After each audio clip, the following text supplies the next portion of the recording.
Senpais, hope you're all doing well. I'm your host, Senpai, and welcome to another episode of Prehistoric Kingdom Speed Builds. And today, we are building the Scelidosaurus enclosure. And I wanted to start off by building sort of a custom, hard shelter for them. And let me tell you, I'm not very good at building like proper structures and things like that. I normally leave that to, the people in the community that leave very well designed modular pieces in the Steam Workshop. However, with this build, I really wanted to challenge myself and at least make an attempt to make, something with the building pieces. So I decided, let's start off small with, a hard shelter for the Scelidosaurus where they can, escape from the sun and cool off. And, also an observation area for the guests to look in to see, the dinosaurs as they're sleeping or, chilling. Now, I must admit, finding a theme was kind of hard to narrow down, but because these dinosaurs lived in the scrublands and wetlands of Europe, I think? Yeah, Europe. I figured that a more arid design would work, even though I went for kind of a different look in the end with the actual enclosure. And now I'm just placing down some walls, and what I wanted to try to do was make sort of a private area in here. Now I'm just putting down some floors. Now, one thing I will say, another thing I don't exactly like I'm okay with the ground being flattened to, compensate for the terrain. I mean, for the terrain, the modular pieces being placed down. But at the same time, I would like an option for that to be turned off. Yeah, hi. This is future Senpai here. And I actually made a little discovery while editing this video, and that is that there is actually an option to turn off terrain flattening when you're making a build. So as you see, normally when you do this, it flattens the terrain like this, but there is actually an option for you to turn it off. Watch.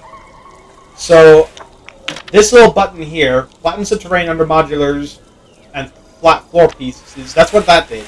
Now that it's off, look at that.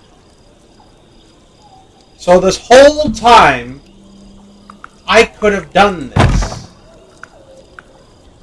And I didn't know.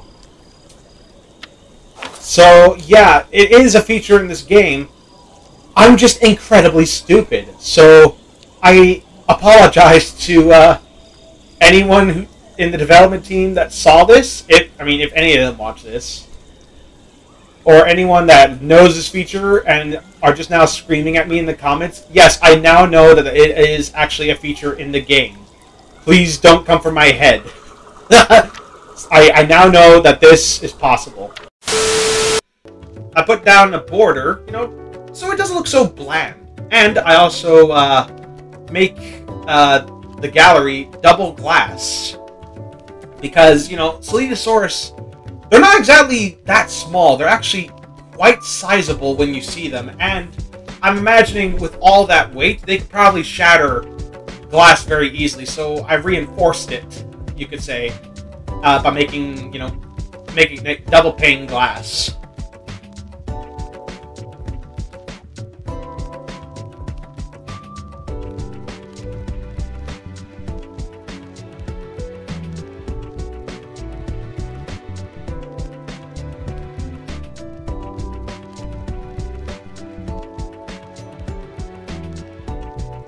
Took a lot of time to think about this. I think it came close to an hour building just this one shelter for them. I copy and paste a little bit of that rock section thing. I don't remember what it's called. Please don't come after my neck. And then I built a separate room And this would be sort of a private zone for the Scelidosaurus, but also sort of a supply room for the keepers. Now, obviously, all the stuff that's going to be in here is totally safe around the animals. It's just mostly, you know, cleaning equipment, things like that, in case the keepers need to go in there and clean off the inside. I also wanted to give the shelter a sort of a slanted roof, so this is why I'm using these triangular pieces. Now, unfortunately, the small walls that I wanted to use are curved at the top, which is a bummer because I kind of needed it at an angle, like to be flat. Unfortunately, that's not an option, so I had to get a bit creative. And then I started planning, you know, how I'm going to put a roof up. So I decided to go with this terracotta look, and honestly, I think it fits the theme perfectly. Although, you can now see, I kind of forgot to put the rest of the slanted roof walls up. So, now I'm just going through and covering all the gaps with the wall pieces. And honestly, with the way it turned out, it looks alright.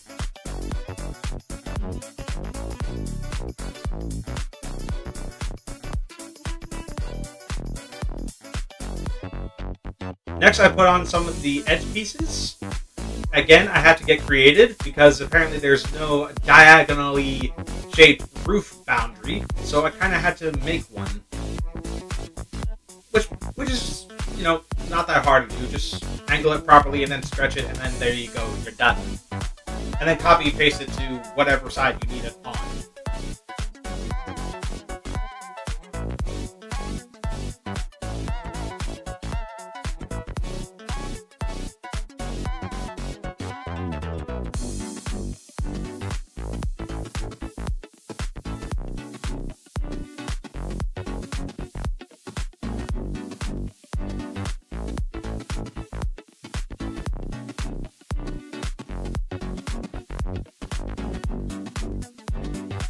Now I'm making sort of like a hanger for some tools, like a shovel and a broom to clean up the place. I think it would be most useful. And now I'm putting up a hose, you know, just so they can power wash the inside of the pen. And by them, I mean the keepers, not the dinosaurs. We don't advocate for dinosaur labor in this park. I also thought about putting sort of like a drain down the floor for water to go down, like when they're cleaning. But there's also, there's going to be hay in this pen, so I didn't really see the use for it. I might put it elsewhere, to be perfectly honest, but I don't know. Now I'm putting on some of the tools that people can use, like the shovel and a broom. I honestly wish this was bigger, or they had more options for hanging tools.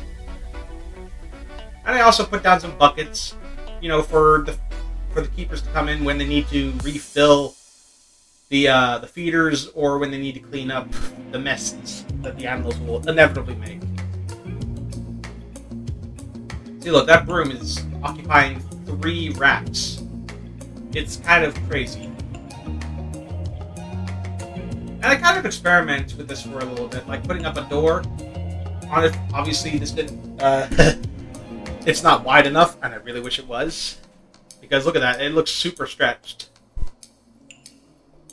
And I decided to leave this open, because I don't know how to do interiors like this.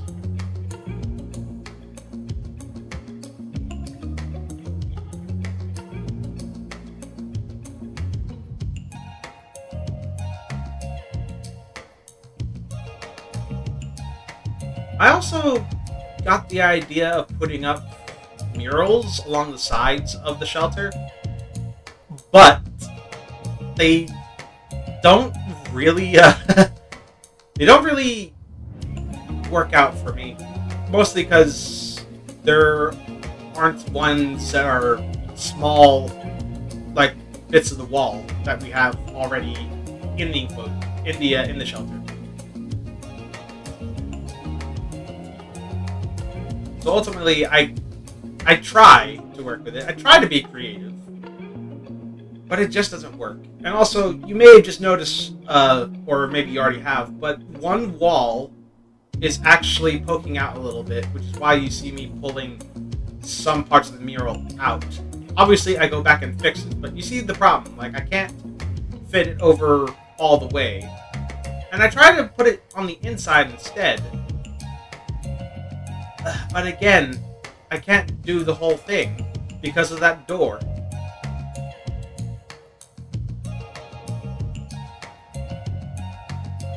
And I try this for a while, and again, I obviously just get rid of the whole thing altogether. Especially because they don't have a slanted bit either. So all it is just sticking out from the roof.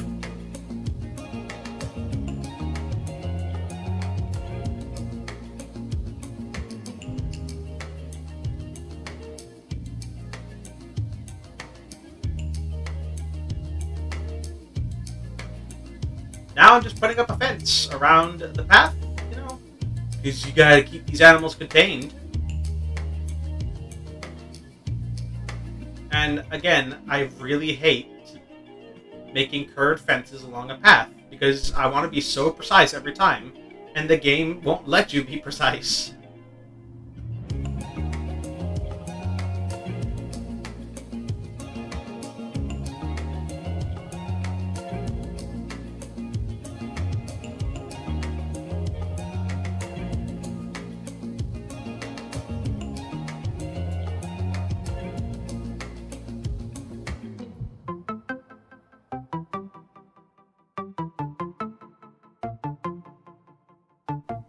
I then go back and decide to add some sort of railing to the stairs so, you know, the dinosaurs don't jump over the side or do the weird thing where they walk over the side.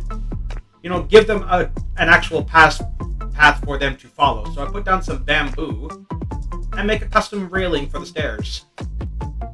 Honestly, I'm actually quite happy with how this turned out. It's just such a shame that the texture's stretched a little bit. Like, I don't know if bamboo is supposed to look like that. I then copy and paste it over to the side, and then I copy and paste it onto the middle. You know, again, giving them an actual path for them to follow.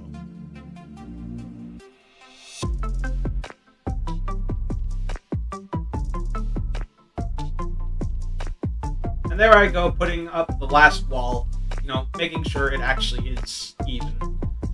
I put down some hay on the interior for them to lay down in, and that's pretty much, you know, their resting area. But I also decided to put down a water bowl, you know, for them to drink from. Obviously, I moved this in the end because apparently these guys can phase through a wall and drink from there. Now with the shelter kind of done, I do go back and make some minor tweaks, but they're very minor.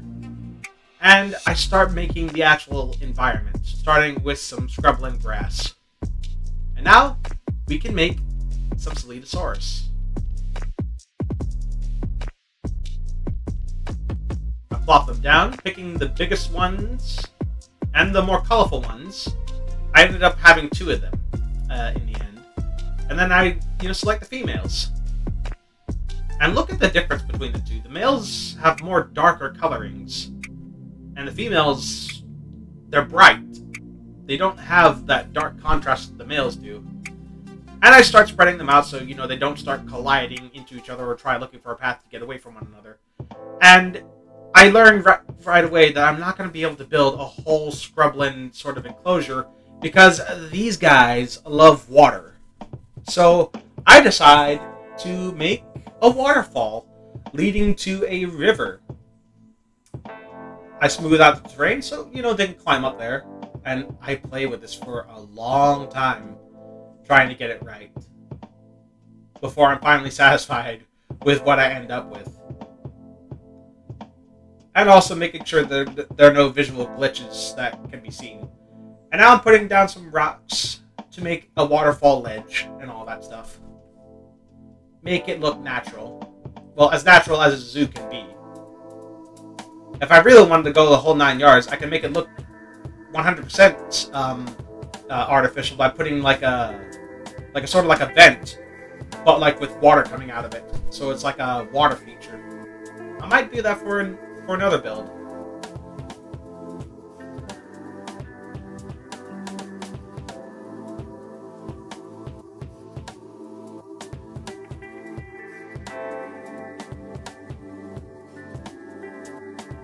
I copy and paste the rock wall, you know, to save time, and to modify whatever I can so it doesn't look 100% the exact same. And I'm so grateful that that actually is such a useful tool, because it saves me so much work. At this point, I've kind of been working on the enclosure for well over an hour.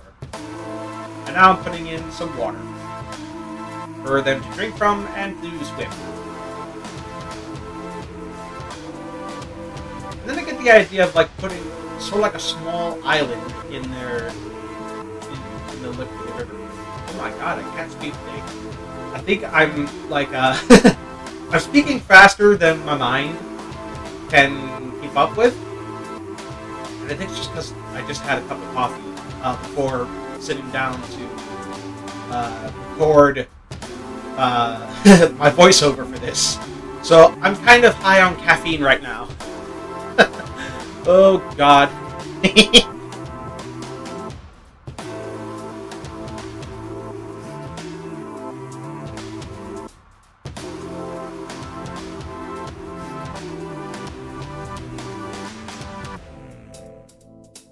Once I'm satisfied with the rock ledge, I decide it's time to make the waterfall, and I start by adding water splashes. Honestly, if you're not making like a super tall waterfall, these splashes are your best friends. But I think it's excusable enough to actually use the actual waterfall feature for this enclosure.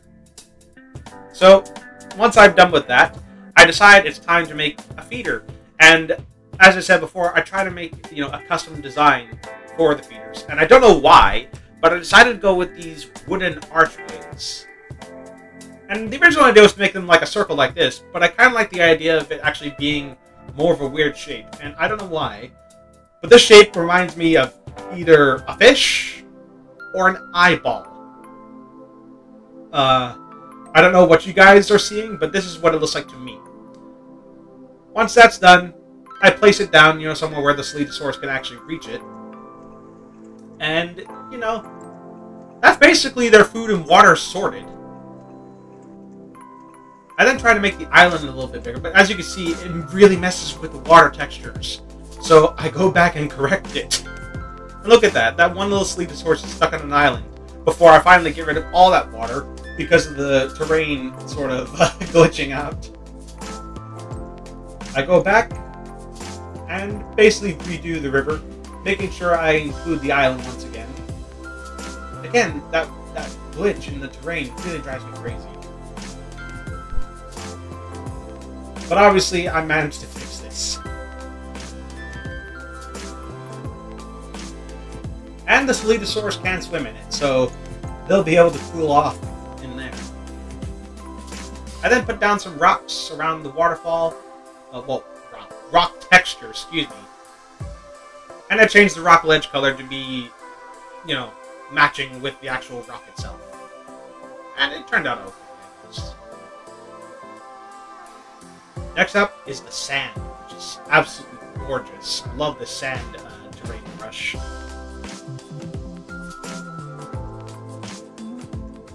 And I just spread it around inside the waterways and all that. And you can see where the water's also kind of messed with the inside of right next to the fence, but I fixed that. Now it's time to put down some mangrove trees because, you know, these dinosaurs did live in the wetlands. So I decided to cover up some of the beaches with the mangrove trees, and it also adds some flowers in the island to be a little bit, and to break up all the green. And then going around and putting all the mangrove trees I possibly can around the water's edge to bring it, you know, to life, as you would. I'm also trying to make sure they don't go over the fence in case I build an enclosure there and the dinosaurs next over don't like it. I also put some around the waterfall, you know, to break up all that gray and white sort of colors. And now that the wetland part of the enclosure is done, it's time to add some scrubland trees and bushes. And it takes me a little bit to find the right combination to work with. I start with like the scrubland forest sorts of plants. I put those along the shelter, you know, to conceal it a little bit. And then I put some around the water. Again, trying to make it look a little natural.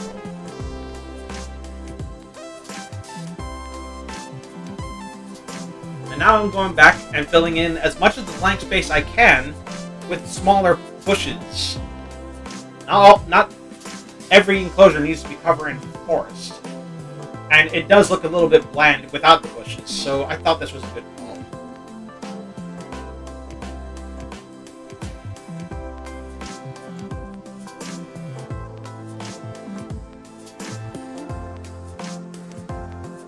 I then add some clay to break up all the green and to give a little bit of terrain difference between where the trees are and where the grass is. I find it very artistic when you put different terrain brushes around vegetation. And that's essentially the Scelidosaurus enclosure done. All that's really left is to put down an information board, make some final tweaks, and that's basically it.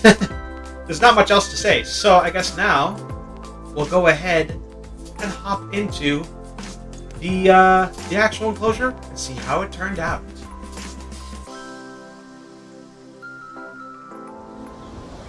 And here we are, folks, with the Scelidosaurus enclosure. So, before we get on to over here, I want to talk about the bit over here, as we tend to do. So, honestly, the more I look at it, the more the design of this pen has actually grown on me. It was supposed to be exclusively scrubland, but it just looks so bleh without like these mangrove trees, and I'm so glad I put these down. Anyway, let's get on to it. So, you know, I really wanted to incorporate like a waterfall in this enclosure, so obviously I put one down. Using some rushing water, you know, to indicate that this is pretty fast-moving water. I think what I would like to do, though, is like put some feature in here to make it seem like, you know, this is an artificial water source that creates the waterfall that you see here. And we got some rocks, you know, making up the wall, trees, you know, soaking it up, because I'm pretty sure mangrove trees stick pretty close to the water, if I remember correctly.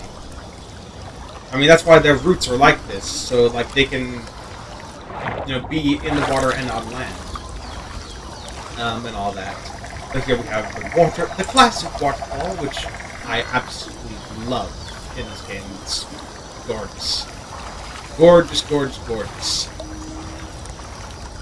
And of course, you know, I really wanted to go for scrubland, but these guys just really love to be around water. I don't understand it. I mean, considering that these guys are like heavily armed. I mean, I guess it's because they come from a wetland environment. I guess it makes some sense. But yeah, we have this whole giant river, or pond, whatever you want to call it here. You know, for them to drink, and of course swim around. I swear these guys are like half hippopotamus with how many times they actually go swimming in here.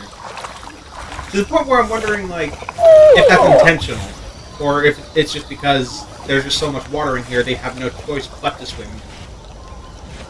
But it's kind of like, you know, if these guys could swim, would they just sink like a hippo, or would they actually float? Either way, they really like to have water in their enclosure, so I obviously obliged. And of course, I also added a little island here in case they wanted, you know, some exclusive privacy. You know, like if they wanted to like nest or whatever, you know, lay eggs, or just get away from the eyes of people, they can rest here. And of course, catch their break if they don't want to keep swimming, but they don't want to leave the edge of the water. Oh boy. So there's that little piece of land there. I've never seen them come over here or over here. I think it's just because like there's really nothing there for them to do, so they just don't come here. And then of course we've got a feeder here with some design I came up with. I don't know what was going through my head, but I made this, and it kind of looks like an eyeball. And I decided to copy and paste it over, so you know they have more food because there are what? How many? I'm pretty sure there are 7 of them or 6. Let me actually confirm the count. 1, 2, 3, 4, 5, 6, 7. Okay. So there's 7 of them, so they're probably going to need a lot of feeders. Also, I'm beginning to notice that they can probably poke their heads out through here and bite someone in the arm, but hopefully the people will know best to not let their fingers get caught in there. And I'm pretty sure these guys wouldn't have a very strong bite considering they're herbivores, but I could be wrong. I don't exactly know the jaw strength of the Scelidosaurus. And also, while we're talking about them, don't these guys kind of look like they look like dragons? I mean, look at that head, and tell me that is not somewhat dragon-like, with the horns and the long face. That looks like a dragon. And the bony armor also doesn't help with that imagery. I mean, look at this. These guys are so cool. Unfortunately, no mutations came from this, but that's totally fine. As usual, there's a very small population of males. There's only actually 2 males in this enclosure, and the rest of them are females. And you can actually tell which is which because the males actually have darker osteoderms, while the females have lighter ones. Look at this. Look at this handsome boy here. I'm not talking to you, Bubba. Sorry. My dog just came into my bedroom. But don't worry, he's still handsome. It's just he's not the one I'm complimenting. And then, of course, there is this shelter/viewing gallery that is built here. So, why don't we take a look inside? I did make this minor tweak here with the stone columns on the outside, just to make it pop. And I also added some more along the edges here, again, give it that pop, although this one does not look complete. I will have to fix that. And this is where, they would come to lie down. There's also a water bowl here in case they want to drink. And they do actually come into this part of the shelter quite a lot. And this gives the guests an opportunity to get very close to these dinosaurs while they're getting out of the heat and all that. But for the Scelidosaurus that would rather, be alone, in private, they can come in here and help themselves to a little treat. I really wish they'd fix that glitch with the lighting not having any effect in buildings. Jesus Christ, that's immersion breaking there. And I did put some effort in. I put a hose in here for keepers, to clean the enclosure in case, they make a poo-poo in here, because inevitably they're going to do that. We got some buckets here for, the messies. And a shovel and a rake, which actually need to be moved up now that I've incorporated this into their enclosure. They don't come into this part of the enclosure very often, but they have. I know they can come in here. In fact, there's actually one coming here now. Who is this? Oh, it's Connor again. Okay. You can see they can come in here. Oh, both of them are actually coming in. But will they lay down? That's the question. Or... Oh, yep. Clara is perfectly demonstrating it. Here. And Connor... Yeah, he's laying down too. Oh, that's cute. Yeah, this is mostly where the keepers would come, to clean up the shelter. And over here is where, as I said before, the guests would come if the Scelidosaurus want to be loud and proud. Oh, look at that yawn. Who are you, Aria? Yeah, such a big, healthy yawn. I'm curious if she's here to rest or if she's here to drink. We'll find out. Most likely to drink. She is heading for the water bowl. What's with that lady standing? Oh, no, never mind. She's gone. Okay, look at that. This is pretty much as close as it's going to get between you and a Scelidosaurus. With 2 layers of glass. But yeah, that is basically the Scelidosaurus enclosure. So, there you have it. Next up is going to be the Dilophosaurus enclosure. And I have no idea where I'm actually going to put this. I'm thinking maybe over here. But it's going to be a really big enclosure because what I want to do, I don't know if I said this before, but I want to make a canyon. Like with, you know, well, obviously it's kind of self-explanatory, just a canyon where the Dilophosaurus can, you know, hide around and chase things and things like that. I don't know. I just got the idea of a canyon and that's what I want to do. But again, it is a desert habitat, and but I think hopefully there's... I could probably make it a red sand enclosure. Like that. Instead of that. Unless Scrubland has something... Nah. There really isn't any dried up, like cracked sand or mud or anything like that in the game. Which is kind of a shame. I would have loved to have had that in the enclosures. But yeah, next enclosure, Dilophosaurus. And then after that, a new mammal, and it'll be the first time we'll actually implore the grassland habitat, because the next one after that is the Cynotherium, which is this one. So we got grassland, which is what we're going to use. Yeah, I think it'd be happy with Scrubble, but I want to use grassland because I really want to use it.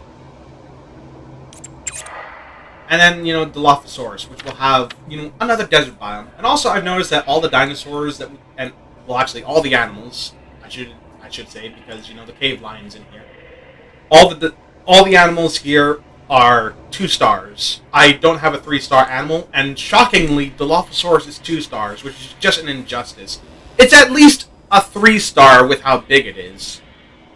4 might be pushing it, but it should be at least a 3-star. Like, come on. Yeah. So there you have it. Next up will be the Dilophosaurus enclosure, and I specifically want to go for this skin. I know it looks a bit weird, and it might not be natural, but it has feathers, and I think Dilophosaurus may have had, like, some sort of feathering. Not completely, because look how big it is. But this is the skin we're going to go for. So yeah, that's going to be the end of it for today. If you enjoyed it, and you're looking forward to the next speed build, leave a like, subscribe today, hit that notification bell so you don't miss anything new. All my links are in the link tree in the description down below. And until next time, this is Tyranno Senpai signing off. Alright then, take care now. Bye-bye then.